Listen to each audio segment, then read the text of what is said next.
जय हिंद। आज इस वीडियो में आपको उपराष्ट्रपति के बारे में पढ़ाऊंगा। उपराष्ट्रपति से संबंधित जितने भी आर्टिकल्स हैं उन सबको याद करने के लिए एक बेहतरीन ट्रिक दूंगा। उस ट्रिक के माध्यम से उपराष्ट्रपति से संबंधित जितने भी आर्टिकल्स हैं, अनुच्छेद हैं, उन सबको याद कर सकते हैं। तो आइए सबसे पहले मैं उस ट्रिक के बारे में बताता हूँ। वो ट्रिक है उसका निकासनी। ठीक है, इस ट्रिक के माध्यम से उपराष्ट्रपति से संबंधित जितने भी आर्टिकल्स हैं उनको आसानी से याद कर सकते हैं। तो देखिए इसके बारे में सबसे पहले अनुच्छेद 63 में क्या कहा गया है, उपराष्ट्रपति का पद। अनुच्छेद 63 में कहा गया है उपराष्ट्रपति का पद की व्याख्या की गई है संविधान में। ठीक है, अगला है अनुच्छेद 64। अनुच्छेद 64 में सभापति, किसका सभापति? राज्यसभा का सभापति। ठीक है, राज्यसभा। ठीक, इसमें कहा गया है अनुच्छेद 64 कहता है कि उपराष्ट्रपति राज्यसभा का पदेन सभापति होगा। किस अनुच्छेद में कहा गया? अनुच्छेद 64 में कहा गया है। लेकिन राज्यसभा का सदस्य नहीं होगा। किस अनुच्छेद में? अनुच्छेद 64 में। बहुत इंपॉर्टेंट है, याद रखना। ठीक, अनुच्छेद 65 में क्या है? का मतलब होता है कार्यवाहक। ठीक है, कार्यवाहक।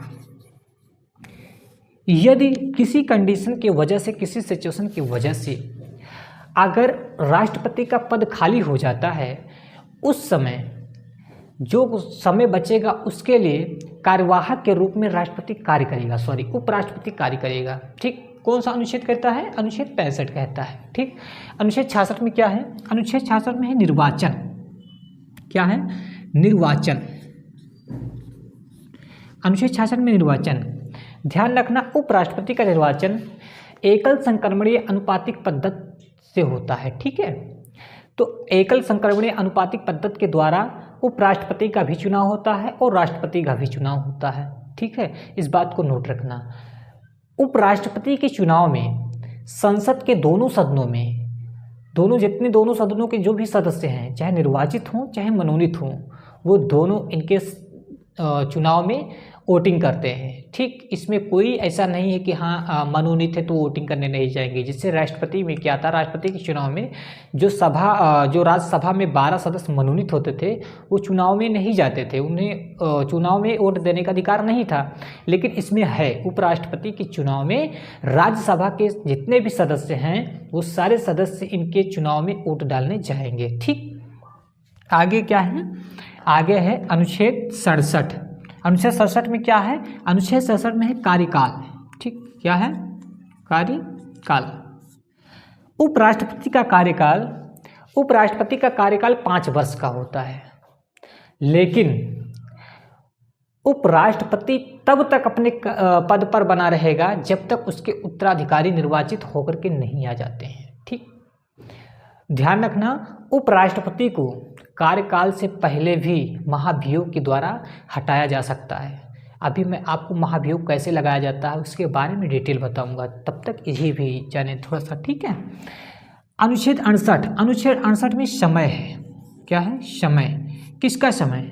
यदि उपराष्ट्रपति का स्थान रिक्त होता है तो इसमें आर्टिकल 68 में कहा गया है उनका चुनाव यथाशीघ्र होगा। यानी कोई समय निश्चित नहीं की गई है, उपराष्ट्रपति का स्थान खाली होते ही उनका चुनाव यथाशीघ्र होगा। ठीक, आगे क्या है? अनुच्छेद 69 में क्या है? शपथ। यानी उपराष्ट्रपति को शपथ कौन दिलाएगा? उपराष्ट्रपति को शपथ राष्ट्रपति दिलाएंगे। ठीक, कौन दिलाएगा? उपराष्ट्रपति को शपथ राष्ट्रपति दिलाते हैं। आगे क्या है? निर्वाहन। अनुच्छेद 70 कहता है कि उपराष्ट्रपति, देखो जब कोई राष्ट्रपति का स्थान खाली होता है तो कार्यवाहक के रूप में कौन आता है? तो उपराष्ट्रपति आते हैं। लेकिन अनुच्छेद 70 कहता है कि राष्ट्रपति के जो कार्य होंगे उसके निर्वहन के बारे में ये बताया गया है कि अगर संसद को ऐसा लगता है कि उसके विषय में कुछ कानून बनाना चाहिए तो संसद बना सकती है। अनुच्छेद 70। ठीक, राष्ट्रपति के कार्यों का निर्वहन अनुच्छेद 70 में है। ठीक, इसकी स्टार्ट लीजिए इसका।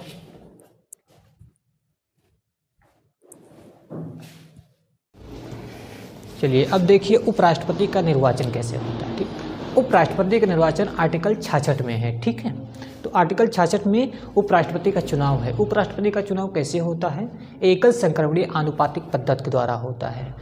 राष्ट्रपति का भी एकल संक्रमणीय आनुपातिक पद्धति के द्वारा होता है। एकल संक्रमणीय आनुपातिक पद्धति क्या है? अगर ये जानना चाहते हैं डिटेल में, तो राष्ट्रपति का जो चैप्टर हमने पढ़ाया है उसमें इन सब का एनालिसिस करवा दिया है कि एकल संक्रमणीय क्या होता है, आनुपातिक पद्धति क्या होती है, तो उसमें जाकर जरूर देखिएगा, ठीक है। अब देखिए, एकल संक्रमणीय आनुपातिक पद्धति उपराष्ट्रपति का चुनाव होता है। अब उपराष्ट्रपति के चुनाव में कौन कौन भाग लेते हैं ये देखिए। उपराष्ट्रपति के चुनाव में संसद के दोनों सदन, लोकसभा राज्यसभा के निर्वाचित तथा मनोनीत सदस्य दोनों भाग लेते हैं। लेकिन राष्ट्रपति के चुनाव में ऐसा नहीं होता था। राष्ट्रपति के चुनाव में कौन कौन? सभी राज्यों के विधानमंडल, लोकसभा राज्यसभा के सिर्फ निर्वाचित सदस्य भाग लेते थे। लेकिन उपराष्ट्रपति के चुनाव में ऐसा नहीं। उपराष्ट्रपति के चुनाव में संसद के दोनों सदनों के मनोनीत तथा निर्वाचित सदस्य भाग लेते हैं, लेकिन विधानमंडल के जो 28 राज्य, दिल्ली तथा पांडिचेरी के जो विधानमंडल हैं, इनके जो निर्वाचित सदस्य होते हैं ये भाग नहीं लेते हैं। तो नोट में लिख लेना, मैंने यहाँ पर लिखा भी नहीं है, लिख लेना नोट पर कि जो निर्वाचित सदस्य होते हैं विधानमंडल के, वो भाग नहीं लेते हैं, ठीक। तो मैंने लिख दिया है अनुच्छेद 66 में उपराष्ट्रपति का निर्वाचन, ठीक, एकल संक्रमणीय आनुपातिक पद्धति द्वारा होता है। उपराष्ट्रपति के निर्वाचन में संसद के दोनों सदनों, राज्यसभा लोकसभा के मनोनीत निर्वाचित सदस्य भाग लेते हैं। लेकिन आप इसमें लिख लेना कि राज्य के विधानमंडल होते हैं निर्वाचित सदस्य, वो नहीं भाग लेते हैं, ठीक। सबसे इम्पोर्टेंट बात और भी याद रखिएगा, उपराष्ट्रपति जो निर्वाचन होता है उसका चुनाव लड़ने के लिए 20 प्रस्तावक और 20 अनुमोदक जरूरी होता है, ये अनिवार्य होता है, ठीक है। अगला क्या है? अगला राष्ट्रपति पर महाभियोग। राष्ट्रपति पर महाभियोग कैसे हमने लिख दिया है, राज्यसभा का सभापति होने के कारण महाभियोग राज्यसभा से शुरू होता है। तो ये मैंने पहले ही बता दिया कि जो उपराष्ट्रपति होता है, उपराष्ट्रपति जो होता है वो राज्यसभा का पदेन सभापति होता है, जिसके कारण उस पर अगर महाभियोग लाया जाएगा तो कहाँ से शुरू होगा? राज्यसभा से शुरू होगा, ठीक। अच्छा, जो महाभियोग होता है उसे प्रारंभ करने के लिए ध्यान रखना 1/4 25% मतों की आवश्यकता होती है, ठीक।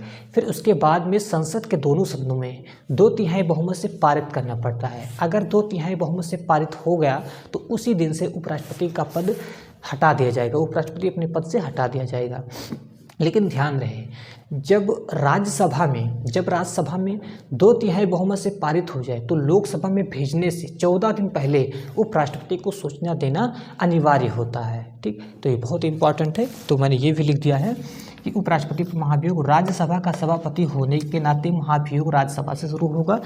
महाभियोग प्रारंभ करने के लिए 1/4 25% की मतों की आवश्यकता होती है। फिर दोनों सदनों 2/3 66% बहुमत से पारित करना होता है। नोट, लोकसभा में भेजने से 14 दिन पहले उपराष्ट्रपति को सूचना देना अनिवार्य होता है। तो इसका स्क्रीनशॉट लीजिए। फिर आगे हम योग्यता के बारे में बताते हैं।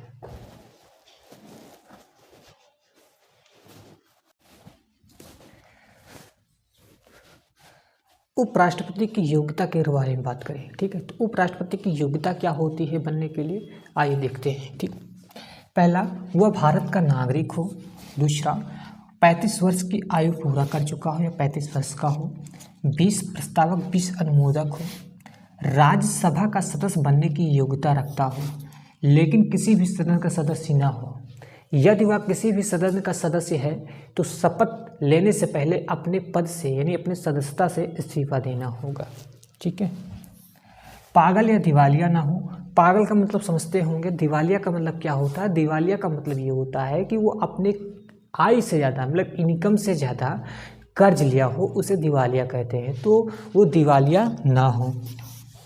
किसी लाभ के पद पर ना हो। लाभ का पद क्या माना गया है? ध्यान रखना, सरकारी नौकरी ही लाभ का पद माना गया है। नेता, विधायक, मंत्री, सांसद जो भी हैं ये लाभ के पद नहीं हैं, ये जनता के सेवक होते हैं, ठीक है। 15,000 रुपये जमानत राशि, 15,000 रुपये जमानत राशि के रूप में RBI के पास जमा करना होगा, ठीक है। उपराष्ट्रपति बनने की यही योग्यता होती है। इसका स्क्रीनशॉट लीजिए। फिर